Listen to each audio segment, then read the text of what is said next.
Fantastic fun for family. 101.1 MHz Surat FM.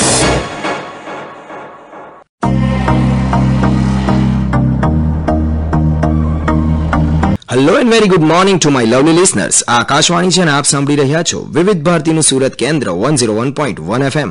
સ્ટુડિયોની wall ક્લોકમાં સમય થયો છે 10 વાગ્યાની ઉપર બરાબર 5 મિનિટ. ડિસેમ્બરથી લઈને મે મહિના સુધી લગ્નના સારા મુહૂર્ત હોય, સારા દિવસ અને ચોઘડિયા જોઈને લગ્ન લેવાય અને પછી થાય કંકોત્રીનું વિતરણ. ઘરના સભ્યો એરિયા વાઇઝ કંકોત્રી વહેંચવા જાય. બધાના ઘરે ના ના ના કંઈ જ નહીં, અને છેલ્લે ચા, કોફી, કોલ્ડ ડ્રિંક કે આઈસ્ક્રીમ ખાઈને આવે. કોઈકના ઘરે તો વળી નાસ્તો પણ થાય, અને રાત્રે ઘરે આવે ને ત્યાં સુધીમાં તો એમની હાલત ગેસના બાટલા જેવી થઈ ગઈ હોય. તમે પણ આ તો અનુભવ્યું જ હશે. અને હવે તમે તમારા ઘરે લગ્ન હતા ત્યારની વાત ચાલુ કરો એ પહેલા હું એન્ટ્રી મારી દઉં ને તમારે ત્યાં. સુરતીઓના ઘરમાં ગરમા ગરમ સિઝલર લઈને આવી ગયો છે આરજે જય. ફ્રેન્ડ્સ, સુરતી સિઝલરની શરૂઆતમાં મેં તમને વાત કરી લગ્નની. તો લગ્નની કંકોત્રી આવે એમાં સૌથી પહેલા જોવાય વર અને કન્યાના નામ, પછી લગ્નની તારીખ. કવરમાંથી કંકોત્રી કાઢે એટલે અંદર તો બધું ઝીણા ઝીણા અક્ષરે લખેલું હોય. મોસ્ટલી એ કોઈ બહુ ડિટેલમાં નહીં વાંચે. કેટલી મહેનતથી શોધાયેલા એ શુભ ચોઘડિયા કોઈ વાંચશે પણ નહીં, અને ડાયરેક્ટ નજર ક્યાં જાય ખબર ને.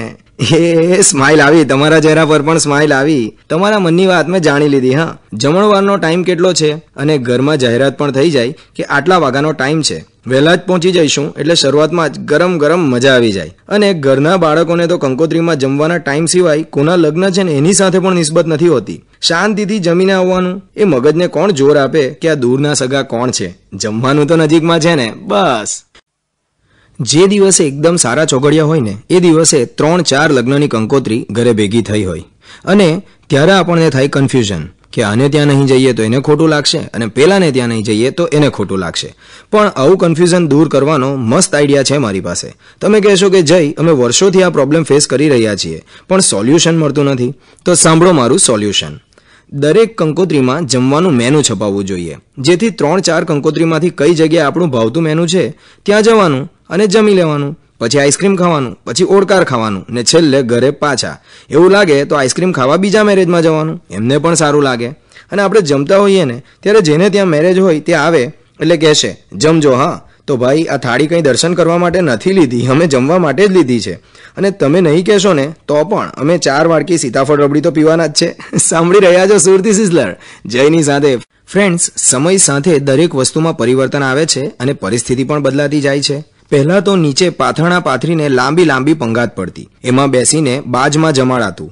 સમય જતાં ટેબલ ગોઠવાતા થયા અને હવે પરિસ્થિતિ તદ્દન વિપરીત. પહેલા જમવાનું એક જગ્યાએ બેસીને હતું અને પીરસવાવાળા ફરતા હતા. હવે પીરસવાવાળાને શાંતિ છે અને જમવાવાળા ફરે છે. પંગતમાં જમવા બેસતા ત્યારે હું કાયમ બધા કરતા છેલ્લે જ ઊભો થતો. હવે બીજાની સ્પીડ વધારે હતી કે મારી ઓછી એ નહીં ખબર, પણ ખાવાની બહુ મજા આવતી. હા, અને દળિયો આપવામાં આવતો એ કાણો હોય એટલે આખી બાજમાં દાળની રેલ આવતી, અને પછી ભાતનો ચેકડેમ બનાવવો પડતો એ પાપડને ક્રિસ્પી રાખવા માટે. આ અનુભવ ક્યારેક તમને પણ તો થયા જ હશે ને.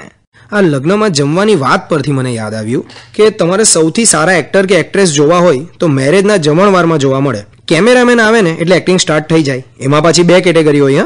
એક કેટેગરી એવી કે જોઈએ કે કેમેરો આપણી પર આવવાનો એટલે કેમેરો જોયો જ નથી એવી એક્ટિંગ સ્ટાર્ટ થઈ જાય. ખાલી રસ પીવા માંડે અથવા તો ચટણીમાં કચોરી બોડીને ખાવા લાગે, અને આ બધામાં કેમેરા સામે જોઈએ જ નહીં. અરે એક્ટિંગ નેચરલ તો લાગવી જોઈએ ને. અને બીજી કેટેગરી એવી કે કેમેરો જોઈ એટલે એટલા ખુશ થઈ જાય કે જાતે જ હસવા માંડે, કેમેરા સામે હાઈ કરે. એમના ફેસના એક્સપ્રેશન્સ જોવાના, ઇતની ખુશી. પછી લગ્નની સીડી આવે અને જોવા બેસે ત્યારે ખબર પડે કે સીડીમાં તો અમારી ઉત્તમ એક્ટિંગ રિલીઝ જ નથી થઈ. કેમેરામેન તો સારું લગાડવા માટે બધાનો જ વિડીયો લેતો હતો. ઉનકે દિલ કે અરમાં તો આંસુ અમે બહે ગયે. હમણાં તો લગ્નની સિઝન ચાલે છે એટલે એક જ દિવસે 3-4 લગ્નમાં પણ જવાનું થાય. હવે હમણાં જ અમે એક મેરેજમાં ગયા હતા. ત્યાં પંગતમાં જમવાનું હતું. ટેબલ લાઇનમાં ગોઠવેલા હતા. અમે ગયા ત્યારે ઓલરેડી જમવાનું ચાલુ હતું, પણ મને બહુ ભૂખ લાગી હતી એટલે પાછળની લાઈન ખાલી હતી એમાં જઈને હું બેસી ગયો. ત્યાં બધાની ડીશ હજી ખાલી હતી એટલે મને થયું કે ચાલો હું કંઈ બહુ લેટ નથી પડ્યો. પીરસવાનું સ્ટાર્ટ થયું. મારી પાસે ડીશ હતી નહીં એટલે બધા પીરસતા આગળ નીકળી ગયા. છેવટે એક ભાઈએ આવીને મને ડીશ આપી, પણ ત્યાર સુધીમાં તો બધાનો રાઈસ લેવાનો સમય થઈ ગયો હતો એટલે મારે પણ રાઈસ લઈ લેવો પડ્યો. અને લગ્નના ફૂલ મેનુમાં પણ મારે અમુક જ વસ્તુ જમીને ઉઠવું પડ્યું. આ વાત કહેવાનું તાત્પર્ય એ હતું કે માત્ર જમવામાં નહીં પણ જીવનમાં દરેકનો એક સમય હોય છે. એ ચૂકી જાવ ને પછી કરેલો પ્રયત્ન વ્યર્થ જ નીવડે છે.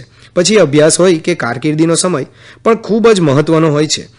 ફ્રેન્ડ્સ, લગ્નના જમણવારમાં હવે welcome drink, soup, starter, main course, dessert વગેરે હોય છે, પણ મોટે ભાગે થાળીમાં લીધેલી વસ્તુ પૂરી નથી થતી અને અન્નનો બગાડ થાય છે. ખરેખર તમારાથી ખવાય એટલું જ અન્ન તમારી ડીશમાં લો. જો આવા પ્રસંગમાં અન્ન બચે તો પણ કોઈ પણ સેવાકીય પ્રવૃત્તિ કરતી સંસ્થાનો સંપર્ક કરો અને એ અન્નને યોગ્ય ન્યાય મળવો જ જોઈએ. એક વખત એક ગરીબ બાળકે ડૉક્ટરને પ્રશ્ન પૂછ્યો કે એવી કોઈ ગોળી છે જેનાથી ભૂખ ન લાગે? ડૉક્ટરે પૂછ્યું કેમ? ત્યારે બાળકે ખૂબ જ નિર્દોષ જવાબ આપ્યો કે મારા મમ્મી પપ્પા અમને તો ખૂબ જ મહેનત કરીને ખવડાવે છે પણ પોતે ભૂખ્યા સૂઈ જાય છે. શું આનો કોઈ ઉપાય નથી? ફ્રેન્ડ્સ, ક્યારેય પણ અન્નનો અનાદર નહીં કરવો. અને ખરેખર ખેડૂત ખૂબ જ મહેનત કરીને એ અન્ન ઉગાડે છે. આપણે કલ્પના પણ નહીં કરી શકીએ ને એટલી હાલાકી એ ભોગવે છે.